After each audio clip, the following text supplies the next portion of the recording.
Yeah. Hello, everyone, again. So today we're going to be talking about transactions in general, the isolation levels of the databases, and the transaction models that they follow. So in order to do so, we're going to make some intro about the different transaction models that different databases use.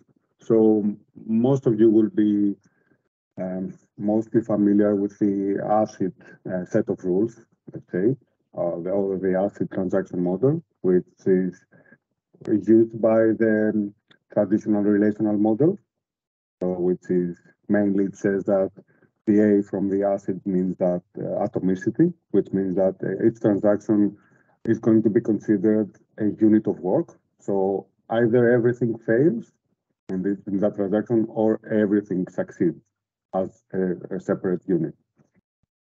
The consistency part is about that everything that goes into the database is strictly defined by the rules and the constraints, the triggers, any combination of the rules that apply to the database, so that you don't get inconsistent data between across transactions. The isolation part means that the transactions cannot compromise the integrity by other transactions interacting with that. Or something that will make sense more later is that the state of the database will be the same if different transactions run in different order. But we'll delve into that more because the isolation part is very tightly coupled with what we're going to be talking about later on, about the isolation levels of the database. And durability is about if everything has been committed, then it will remain committed even in the case of catastrophic failure. So this is mainly for the non-relational databases that you've seen, for example, MySQL, PostgreSQL, etc. And then we have a different transaction model that is followed by the most recent, let's call them NoSQL databases, but they are the non-relational ones at least. And it's a bit different. They are designed around being basically available, which means so that the data can be spread and replicated across different nodes, but it's going to be available most of the time. And the soft state is about there may not be write consistency everywhere immediately. So if you have a lot of nodes, you may get a write that it's not on every node immediately available. And then we go to the last step that it's going to be eventually consistent across all nodes, maybe at a later point. So this has been the case for different needs that arose to have a more scalable and more flexible database. And that's why we have those NoSQL databases, for example, MongoDB, Cassandra, and others of that. So there has been some experimentation with more features that go more closely to the ACID transaction model. But in general, those two types are pretty close to the reality. So having said all that, let's go to, we're going to be talking about mostly the I in the ACID transaction model. And this is very important. So let's take into account some examples of what can go wrong in relation to isolation of transactions. So if you have worked with any databases, they have different isolation levels that you can configure on the database. And those are on the left column, there's the read uncommitted, the dirty reads, someone may have seen at some point, and which is not generally known. It's a bit of, it's not the default one for any database, but it's there if you want to be more, let's say, flexible and free to read commits, read uncommitted data from other transactions. That's the whole point of that isolation level. As we said before, the atomicity is about having a whole unit of work being either wholly committed or nothing. So the read uncommitted will allow a transaction to read from other transactions that have not committed yet. So they may fail. So it's on those cases, if you see the horizontal axis, the dirty read over here is possible on the read uncommitted. So dirty read means that you read from a transaction that hasn't committed. We'll see about the non-repeatable read later on and the phantom read. And the serialization anomaly is that if something has gone wrong in relation to consistency across transactions. It may make sense a bit later on, but what we mean is that you may get a case where it shouldn't have happened. And we'll talk about that in a bit. So in the read uncommitted level, it's possible to have dirty reads. It's possible to have non-repeatable reads and phantom reads.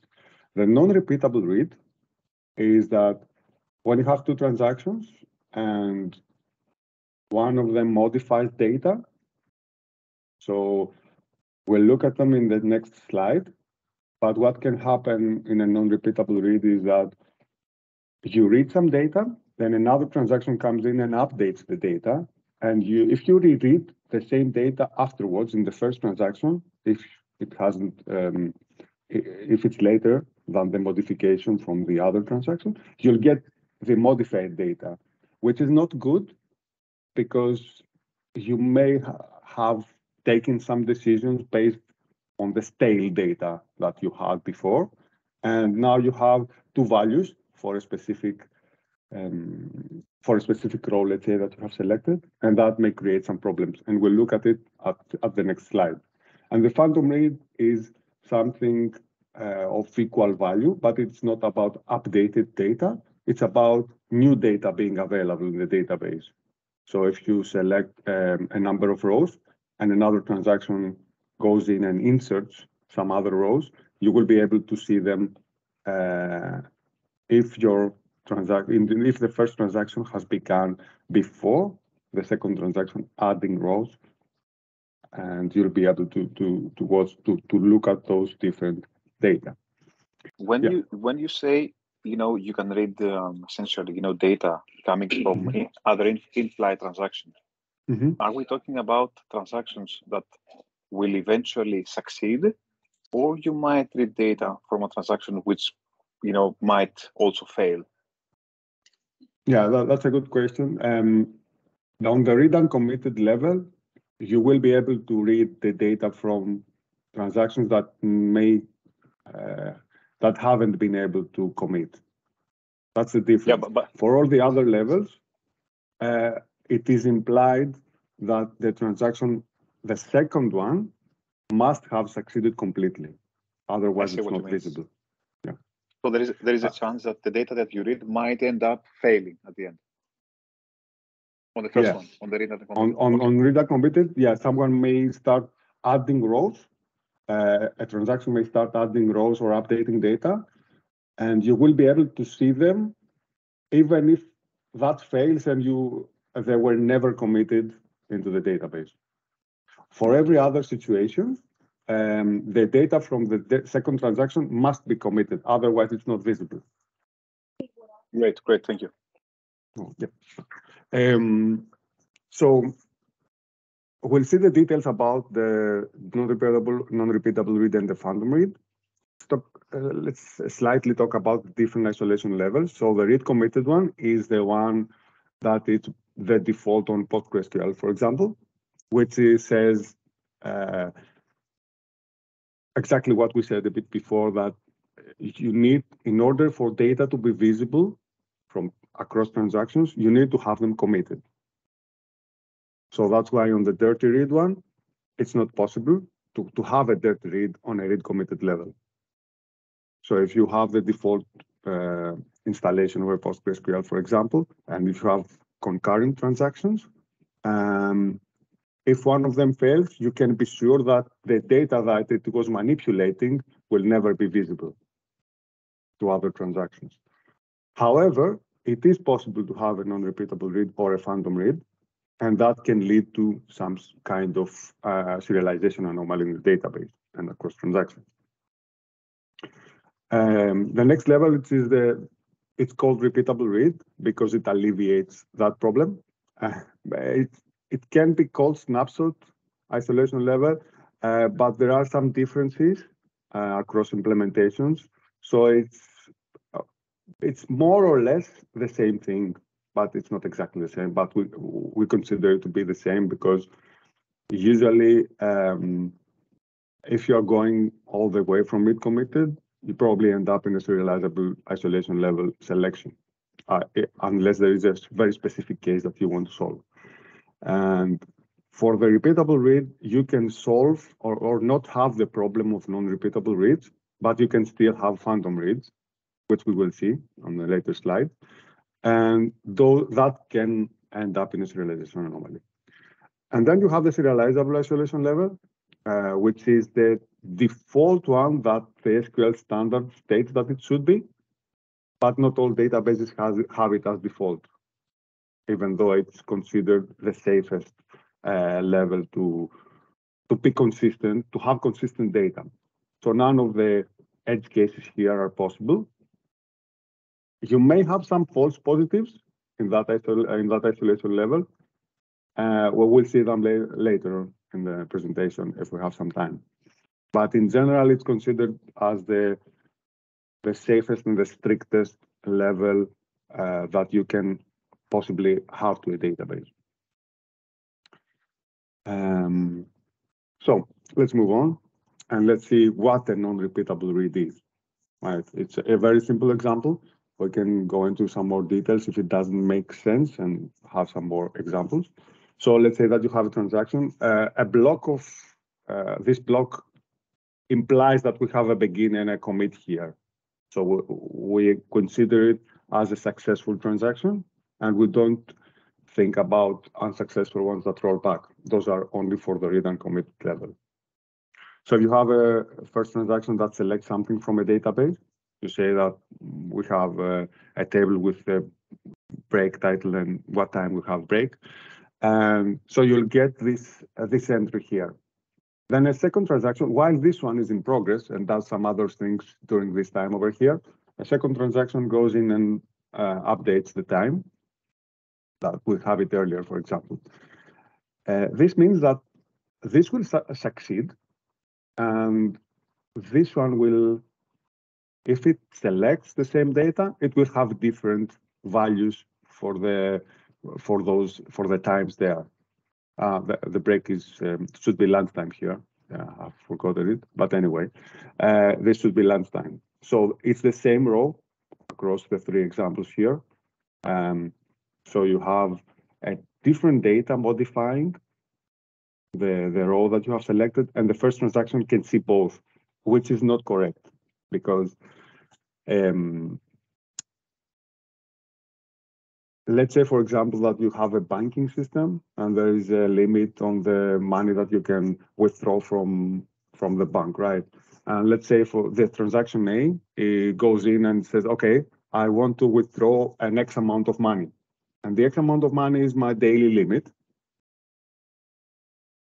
And then this one, for some reason, I can add some money to the bank from another transaction. This one will take the limit, I will withdraw my money, and there is this another thing that may modify my current balance, let's say, and then I will be able to withdraw even more if I'm able to make another, let's say, move money from another subscription to the one that I'm currently drawing for. So the problem is that you are able to modify the rows that this one should be a unit of work, as we say, that has certain visibility on the items of the database. So you have different values for the same row. And that when you have a snapshot isolation level or a serializable one, then on those cases, if you try and have an update on both the same row. Even if this one commits successfully and it's okay, then the second one will fail. Whereas here, it will allow us to do so. If you do an update over here and this one updates the same things, you will be able to do so. On a serializable level, one of the two will be okay to update the value, the other one will fail. And it will fail with a specific error about having a serializable anomaly. Its database has its own. I think PostgreSQL says there's a read-write pivot access problem. So the non-repeatable reads is about updating values in a database and other transactions having visibility of the changed values. And then we go to the phantom read one. But any questions about this one? Maybe it's a good time to ask if we need to clarify something here before going forward. Let's see. Let me see if we have any hands. No hands. So no questions. Everything is pretty clear. Okay, then moving on. The phantom read is something similar, but it's not about updating existing values, but adding new values. So if I get a transaction and I select what kind of meeting rooms are the assets of that there are in the Agile Actors company, and we get a meeting room, for example, that has 20 positions inside, or 20 meeting rooms, not 20 positions. And then we have a transaction B that inserts a new type of assets, and we have 400 desks. And then the sum of the two will be different. If the transaction A started here and knew that there is only a sum of 20 items on that table, then it should be so during the transaction. If the second transaction adds another row, then the count of the rows that are available changes through the transaction. And this again can lead to some unintentional behavior because you have different data accessed in the same transaction. So they are pretty similar, but not quite. Let's say that if we take the previous example of withdrawing money, and let's say that we have, you can withdraw money 2 times from an ATM, let's say. I have 2 cards where I can withdraw money, and I give one to a friend of mine, and I call him and I say, okay, let's do it at the same time. Then we have both transactions starting, looking at, okay, my credit is enough so that I can withdraw money. I have not withdrawn anything within the day. I have limit 1, I can withdraw only 1 time. So if 2 transactions start at the same time, and they both will see that the count, let's say if there was 1 entry for each withdrawal, the count would be 0 for the both of us, and they would just insert a new entry on the table about, you know, a withdrawal for X amount of money, and then another withdrawal at the same time for Z amount of money. So they would both succeed, even though one of them should fail. On a serializable isolation level, this would not be able to happen. One would go through, the other one would not.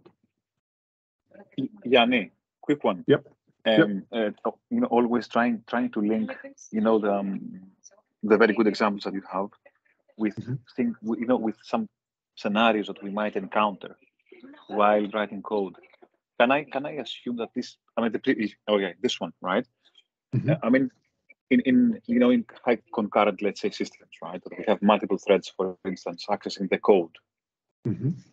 Perhaps what we can say here is that, and we have some text, for instance, right? I mean, in the ATM scenario you mentioned, if we would implement, for instance, a check prior to the actual transaction that says into our code, it says, okay, am I able to withdraw money? Do I have the balance? Okay. If we have 2 threads, 2 different threads, passing that check at the same time, right? Meaning that without any withdrawal, both are applicable to to withdraw money. Exactly, Even if one of the two might succeed and then the other is not going to be able. Perhaps what we can say is that the database itself, because of operations like this, is going to give us the guarantees that only one of the two transactions will finally go through, and perhaps the database is going to be the asset mechanism is going to give us the ability to have this kind of atomicity across multiple threads. Is this fair to say? Yeah, of course. And it's one of the main reasons to try and have stricter isolation level. It's not the solution to everything because it has some caveats, mostly performance issues, but you can be sure by selecting a level that will enforce something on the database layer, you can be sure that you will have a specific level of consistency. And if you understand the phantom region and non-repeatable region, what can happen, you can be fairly sure that you're going to have strong consistency in the database if you use that kind of thing. You will have to plan for failures, and we'll see that here. For example, why should someone select serializable, and why is it not the default one, for example? It is the default isolation label specified by the standard. But as you said, in the past, someone or a lot of you may have seen, okay, when I want to be sure that no one else is accessing a specific row, let's say that we have a row for the balance of the user in a banking scenario, and you wanted to be sure that no other thread is going to modify it, you had this select for update clause, which locks the entry specifically. So in the case that you have a serializable isolation level, you don't lock the database, but the level itself is going to make sure that you won't have this kind of problem. So you don't need it anymore. So to answer your question, yes, it is safe to think about using a specific isolation level, a stricter one than the default one, in order to have a better consistency on the database by the database itself, so that you can have your code in an easier state. The problem by using serializable is that you can have a lot of failures, because if you're accessing the same rows, or if you are doing some queries or updates that are accessible to other threads, there is an algorithm that may cause your transactions to fail because they may be candidates to a serialization anomaly. So if you have transactions that touch each other's data, one of those will prevail and the others will fail. So in those cases, you should be ready to retry. And this is a fairly common scenario, that you get a lot of failures if you have a congested system on the same data. But if you have a retry mechanism, it will eventually succeed and go forward. Sorry, have I answered your question, Alexi? I'm sure you did. Thank you. Yeah, great. So apart from the eliminating the locks and be ready to retry due to failures, there are also some cases where there are some false positives, because especially the serializable isolation level that is kind of strict, it may give you some false positives in order to make sure that the consistency that you have on the database is proper. So you may get some false positives. We'll touch that thing, maybe not today if we don't have enough time, but it's very interesting as to how this may happen. So let's see some other details. I won't delve into much into those, but there are good reads if someone wants to have a look, or we can have another presentation about those. In the past, there was a two-phase lock, let's say, control about having better control over the data for concurrency control. So there was a phase where different transactions were getting locks on the tables and the rows. There was the expand phase. And then based on the logs, they were doing their stuff. And then there was the shrinking phase where they were releasing the logs, and between the logs that different transactions had, you were able or you weren't able to modify the data. This was a fairly old system, but I think it's been used up to now. Yeah, it's been used up to now. The newer version of those is the MVCC one, which is used by Oracle, Postgres, and MySQL, which essentially is about each transaction gets a snapshot or a versioned copy of the data that it wants to access. This happens under the hood in the database. So there's a snapshot of the data, and it's tagged by a specific version. And if one transaction, if a thread modifies that, it modifies the version number underneath. And based on this, on the different versions different threads have, they may or may not succeed based on the versions that they have modified. And there's the SSI algorithm, which is pretty new, which is a serializable snapshot. Serializable snapshot. I don't remember the exact name. Yeah, so this is an algorithm that is used mainly from Postgres, but builds on top of the MVCC to detect those serialization anomalies.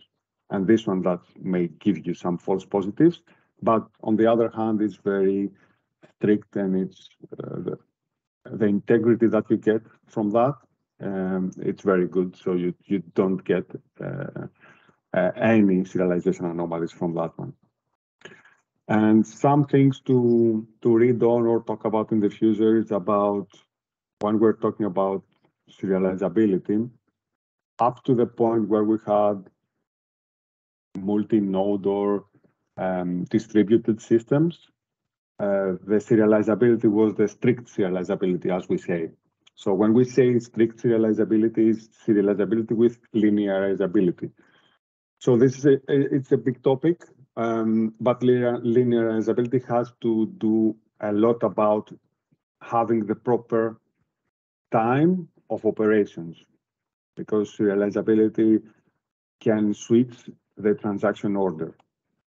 When we say, an important thing to note is about when we say a serializable isolation level, it means that if you have some transactions that can happen in parallel, then you have a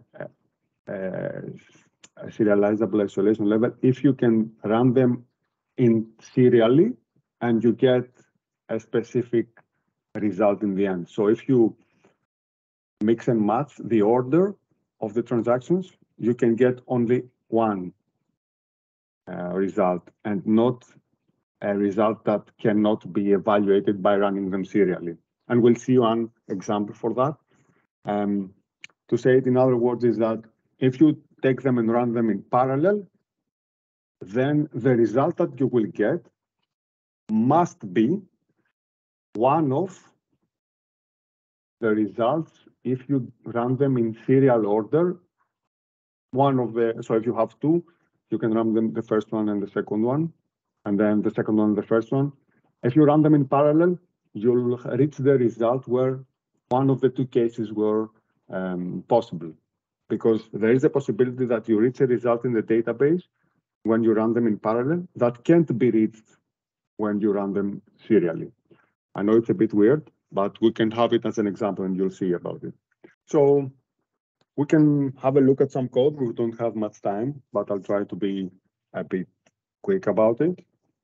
So there is this project that I've made There's a nice README over here. It has everything, and it has the false positives as well. So let's try and run and have a look at it because we don't have much time. So I've started the database in Docker Compose, as we say here, and we can run the tests. We can have a look at a specific one. Let's take this one, for example. Or the read committed one, maybe it's easier. So what this code does is it starts up a simple service, Spring Boot. It populates a database, and the database schema is fairly simple. It has an indexed column, a non-indexed column, and a marble color, let's say. We have 1,000 values. The first entry of the database has the, let's see, what marble color do we have here? Order, let's see what.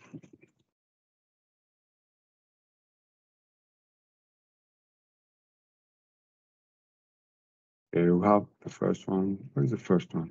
So they're not here. We will reset it anyway, so no worries about it. So the first one should be. Yanni, what database are you using? Postgres for the default one. Okay. This example has two. Postgres is the default one, but you can run cockroach on top of that. Okay. So you have two flavors because for the false positive scenarios, we don't get the same approach across databases. So Cockroach has a different mechanism, Postgres has a different mechanism, and they have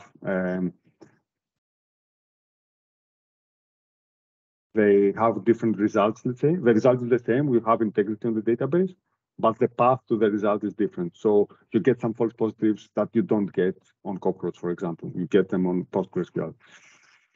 I don't think we'll manage to have the example here, but we can schedule a second session to have a look at the code and answer even more questions. But up to now, I'm guessing that you may have a lot of questions. Anyone care to ask something? Hello. How the Hibernate will behave if we have already set the isolation from the database layer? So if you can override the isolation level through annotations. So if you want to have a specific level of isolation on a specific flow you want, if you're asking about the transactional annotation, for example, you can override it over there. You can override it on the database, you can override it on the connection pool, and you can override it on the annotation level. So it's flexible enough, but you need to be careful because if you have a serializable, for example, isolation level, and you override on a specific method and you do it read committed, you need to have it in mind that you're going to have the different mechanism at the same time for different flows. Thank you very much.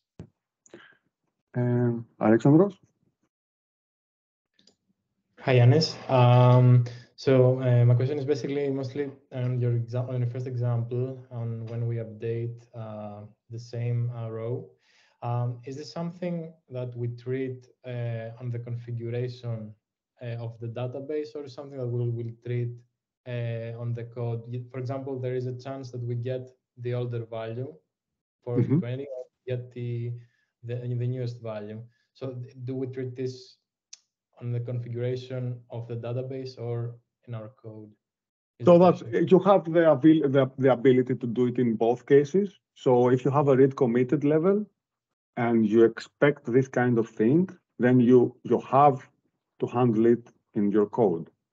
However, there comes the magic, let's say, of the isolation level on the database, that if you have it on the database level, then you don't need to care in your code. You need to care if it blows up.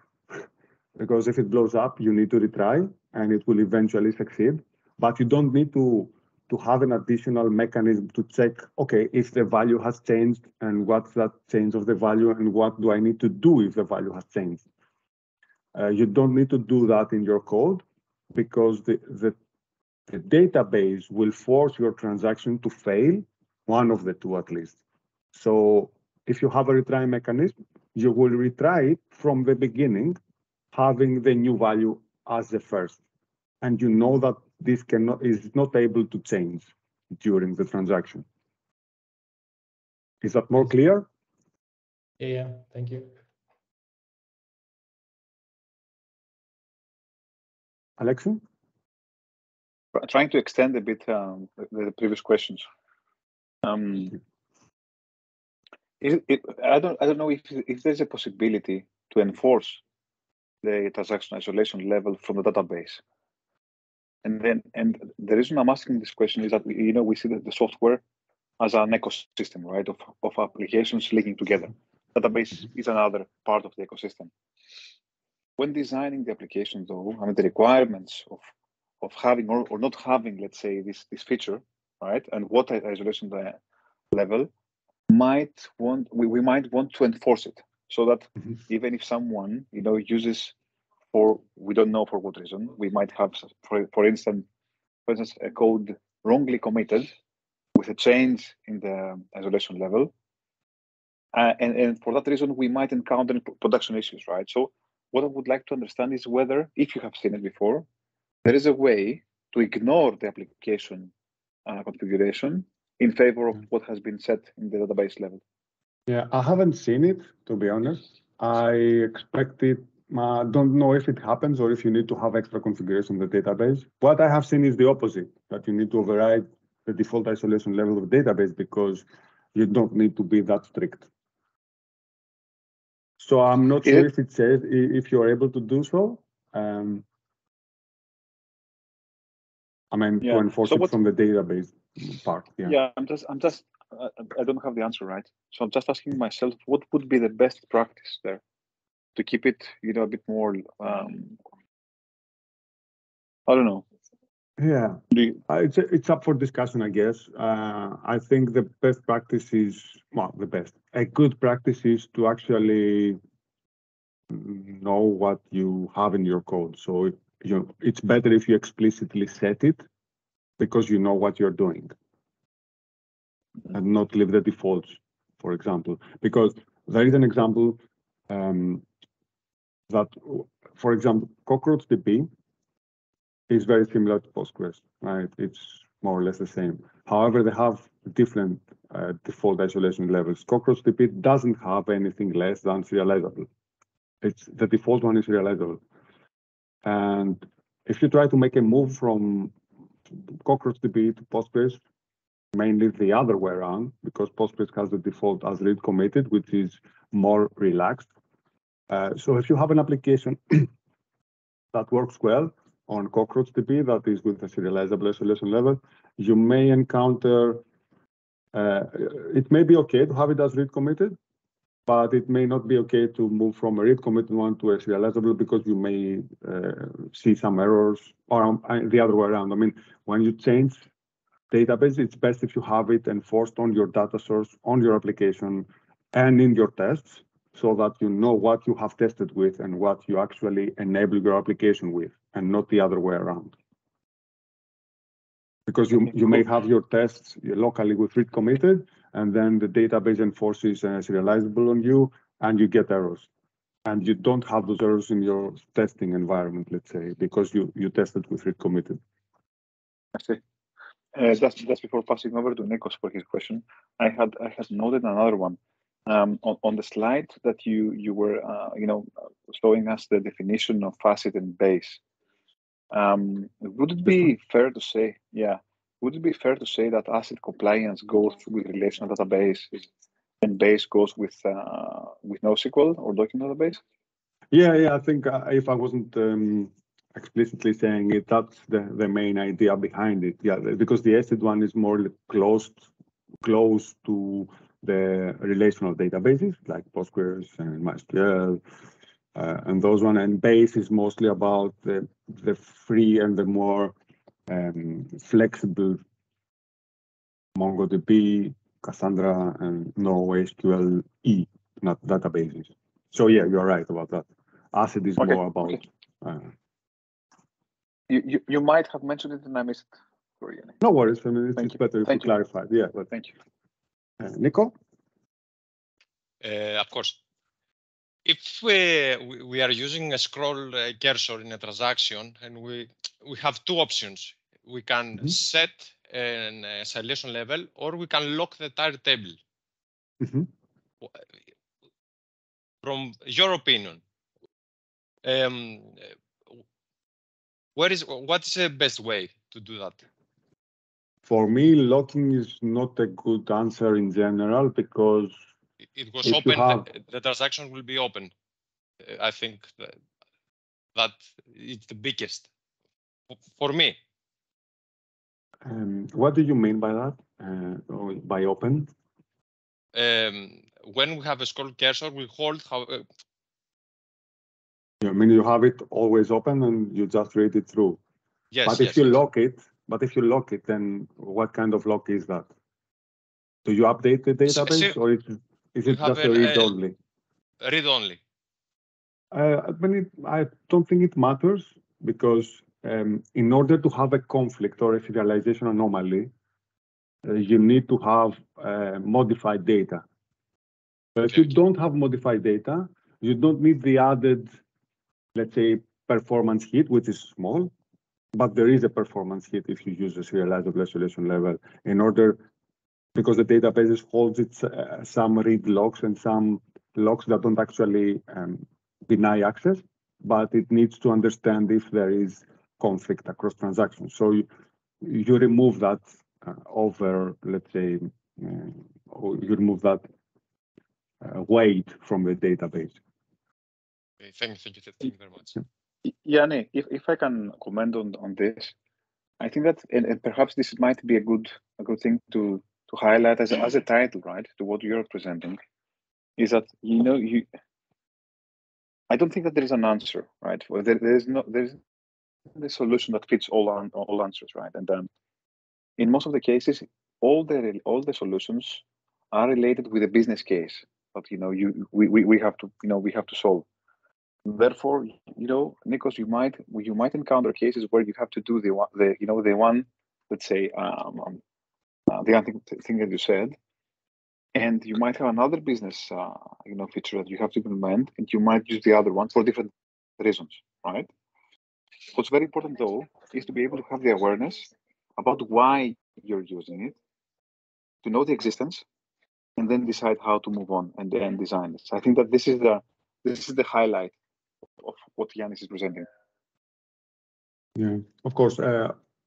The idea is to at least have the understanding of what you can use in order for you to make yourself easier based on your case, right? As Alex said, because you may not need it, or even if you need it,